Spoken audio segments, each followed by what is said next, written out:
Dear students, welcome you once again to my online class. দেখো আজ একটা গুরুত্বপূর্ণ ক্লাস নিয়ে এসেছি তোমাদের জন্য এবং এই ক্লাসটি হলো English honours second semester CCF syllabus আজ আমি দেব, অর্থাৎ ইংলিশ অনার্সের CCF প্যাটার্নের সেকেন্ড সেমিস্টারের জন্য সিলেবাস আমি তোমাদের আজকে দেব। খুব ইম্পর্ট্যান্ট, ভালো করে আমাকে শুনতে হবে। দেখো এই সেমিস্টারে মানে সেকেন্ড সেমিস্টারে তোমাদের ইংলিশ অনার্সের জন্য 200 নম্বর ধার্য করা হয়েছে। তার মধ্যে DSC 2 তার জন্য থাকবে 100 মার্কস এবং সেক পেপারের জন্য সেক 2 তার জন্য থাকবে 100 নম্বর। তো এখানে DSC 2 পেপারটির নামকরণ করা হয়েছে ইন্ট্রোডাকশন টু ইংলিশ লিটারেচার। এই DSC 2 পেপারের প্রথমে আমি তোমাদের সিলেবাসটা বলে নিই। DSC 2 এর এখানে মোট 100 নম্বর থাকবে। তার মধ্যে থিওরি 75, 15 নম্বর প্রজেক্টের জন্য, আর 10 নম্বর হচ্ছে ভাইভা ইন্টারনালের জন্য, মোট 100। এবার এসো এখানে থিওরি ওই 75 নম্বরের মধ্যে কি কি থাকবে দেখি। দুটো সেকশনে ভাগ করা থাকবে, সেকশন A এবং সেকশন B। সেকশন A তে থাকবে history of English prose from Elizabethan age to modern age, অর্থাৎ ইংলিশ প্রোজের ইতিহাস, ইংরাজি গদ্যের ইতিহাস এলিজাবেথান যুগ থেকে আধুনিক যুগ পর্যন্ত।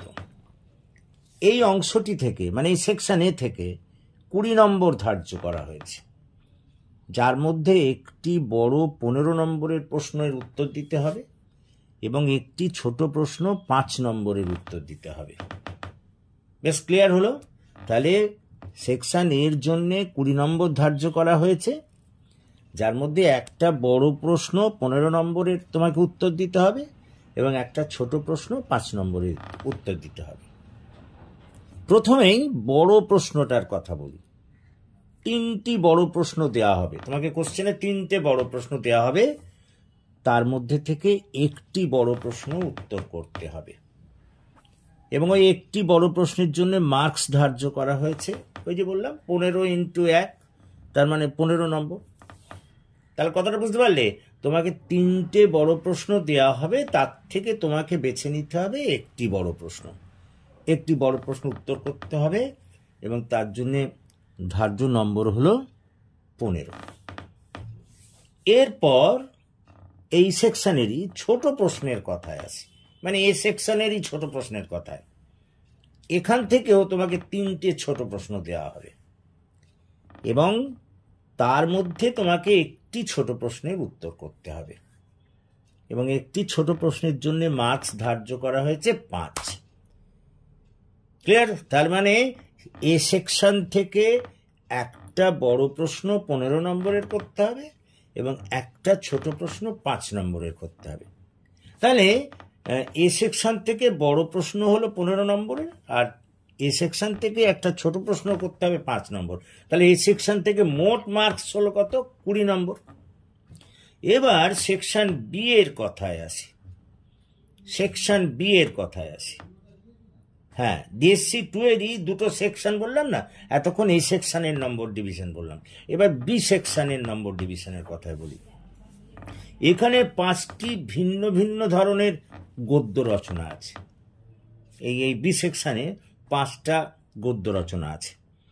ফ্রান্সিস বেকন রচিত অফ স্টাডিজ, চার্লস ল্যাম্ব রচিত dream children reverie, James Joyce রচিত আরাবি, জর্জ ওরওয়েল রচিত shooting an elephant, Jhumpa Lahiri রচিত এ টেম্পোরারি ম্যাটার। এই 5টা গদ্য রচনা আছে B সেকশনের মধ্যে। তোমাকে এবার আসি এই B সেকশনের নম্বর ডিভিশনের কথায়। B সেকশনের নম্বর ডিভিশনের কথা বলি। এখানে 5টা গদ্য রচনা থেকে প্রত্যেকটা থেকে একটা করে 5টি বড় প্রশ্ন দেওয়া হবে। এখানে 5টা গদ্য রচনা আছে, প্রত্যেকটা থেকে একটা করে 5টা বড় প্রশ্ন দেওয়া হবে।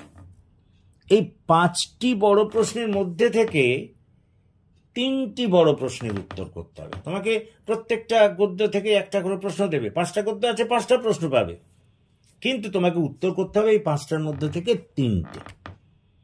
প্রত্যেকটা বড় প্রশ্নের মান হলো 15, অর্থাৎ 3টি বড় প্রশ্নের জন্য ধার্য মার্কস হলো স্বাভাবিক 3 × 15 45। তার মানে বি সেকশনের 3টে বড় প্রশ্ন লিখতে হবে। তোমাকে দেবে 5টা গদ্য থেকে একটা করে মোট 5টা প্রশ্ন দেবে, তার থেকে তোমাকে 3টে বেছে নিয়ে বড় প্রশ্ন করতে হবে, এবং তার নম্বর হলো 3 15 45। এবার সেকশন বি এর ছোট প্রশ্নের কথায় আসি। এখানেও 5টা ছোট প্রশ্ন দেওয়া হবে। ওই যে 5টা গদ্য রচনা আছে, প্রত্যেক থেকেই একটা করে ছোট প্রশ্ন দেবে। এর মধ্যে এই যে 5টা ছোট প্রশ্ন দিল, এখান থেকেও তোমাকে 2টো প্রশ্নের উত্তর করতে হবে। তাহলে বোঝো, বি সেকশনের বড় প্রশ্ন তোমাকে 3টে করতে হচ্ছে, আর বি সেকশনের ছোট প্রশ্ন করতে হচ্ছে তোমাকে 2টো, এবং প্রত্যেকটার মান হলো 5 নম্বর। তাহলে 2টো 5 নম্বর করছে ছোট প্রশ্ন, তার মানে হচ্ছে 10। তাহলে সুতরাং বি সেকশন থেকে মোট নম্বর হলো 3টে বড় প্রশ্নের জন্য 3 × 15 45, আর 2টি ছোট প্রশ্নের জন্য 2 × 5 = 10। তাহলে সেকশন বি এর জন্য মোট নম্বর 55। তাহলে ডিএসসি 2 পেপারে 2টো সেকশন, এ সেকশন আর বি সেকশন। এ সেকশনের জন্য 20 আর সেকশন বি এর জন্য 55। তাহলে মোট রিটেন ডিএসসি 2 এর পেপারে যে থিওরি নম্বর হচ্ছে 75। আর আগেই তোমাদের দেখিয়ে দিয়েছি 25 নম্বর বরাদ্দ আছে ওই প্রজেক্ট এবং তোমার ইন্টারনাল ভাইভার জন্য। 15 নম্বরের প্রজেক্ট আর 10 নম্বরের জন্য ইন্টারনাল ভাইভা 25, আর এই রিটেন 75। 75 আর 25 100, মিলে গেল অঙ্ক। তো আশা করি তোমরা বুঝতে পেরেছো, এই হচ্ছে তোমাদের সিলেবাস, এবং এটাকেই তোমাদের করতে হবে। খুব সহজ, কোনো কাঠিন্য নেই, ভয়ও নেই, এগুলোই আমাদের পর তৈরি করে ফেলতে হবে। তো আশা করি তোমরা বুঝতে পেরেছো, এবং যদি বুঝতে পারো তাহলে প্লিজ এই ক্লাসের কথা সকলকে শেয়ার করো, এবং তোমরা যারা এখনও আমার এই চ্যানেলটি সাবস্ক্রাইব করোনি, প্লিজ সাবস্ক্রাইব মাই চ্যানেল। আমাকে এগিয়ে আসতে সাহায্য করো, যাতে আমি তোমাদের আরও বেশি করে কাজে লাগতে পারি। So that's all for this day. Have a nice day.